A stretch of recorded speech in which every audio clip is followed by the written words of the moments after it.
Saint Paisios says this is the future wrath of God. These are his prophecies. And this is written by our friend G.M., the theologian. Hello, he says, Mark 6:34. And when Jesus went out, he saw a great crowd and had compassion on them because they were like sheep without a shepherd, and he began to teach them many things.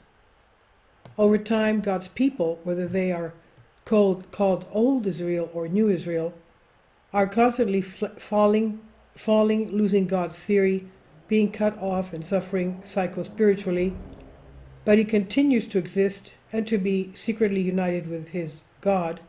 In the heart, there is the war to be extinguished, to be destroyed, and then God saves. Then somehow Jesus appears in another form, as St. Mark the Merciful, and as St. Gregory the Theologian, and as St. Gregory Palamas, and he gathers his sheep into one flock, scattering every enemy and adversary, as sheep without a shepherd. In this situation, we are now philanthropic, hardworking, in the background lambs as sheep, but we are rejected by the governing church, which is also falling like the people and the clergy with our arrogant attitude. Thus the elect remain outside as sheep without a shepherd, and the church full of invitees. The churches are full of people, but the best sheep, the most, remain far away and outside. The reason is that the crew of the church, administrators and lay people, are mediocre, hard-hearted, and we drive away with our heart, our way of thinking, our hardness, our brothers who are better than us. Psalm 50, for behold, you have truly loved. You reveal to me the secrets and hidden things of your wisdom. This applies to all, people and clergy, who are locally inside the church, but perhaps topically outside it, secretly believing that we are worthy. And we have ridden a stick, while the noble ones, those who have, without knowing it, a heart that works and even has compassion, who are little brothers of Christ, are on the outside locally. But tropically, maybe, they are more united with Christ. Better for them, we would stumble them inside the temple with just our glances. This is excerpt from letter of St. Paisios sent to Archimandrite Charalambos Vasilopoulos, then prior of the Holy Monastery of Petraki and founder of the Orthodox Press, from where this letter was last published. It says the saint, therefore the future wrath of God cannot be met with the association of sinners, because we will receive double wrath, but with repentance and keeping the commandments of the Lord. To my sorrow, all of the philanthropists I have met, I saw that they had neither a spiritual crumb nor husk, Orthodox pistin to strengthen the tradition, and Orthodox faith to strengthen the tradition and give great joy to our Mother.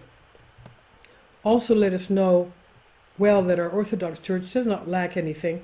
The only lack that is presented is the lack of serious hierarchs and pastors with paternal principles. The entire letter is worth someone's effort to study it, because these are prophetic words of the saint. Saint Elder Paisios, see his letter about the Papal Church and the Orthodox Patriarch Athenagoras and our scandalized brothers.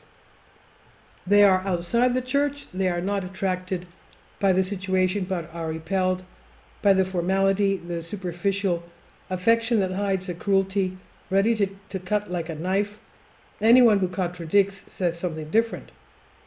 It's interesting for someone to follow the signs, to realize that Christ will unexpectedly intervene in history, as St. Paisios also says, in order to gather all our scandalized brothers to confess in the Orthodox faith, to strengthen the tradition and give great joy to our Mother Church.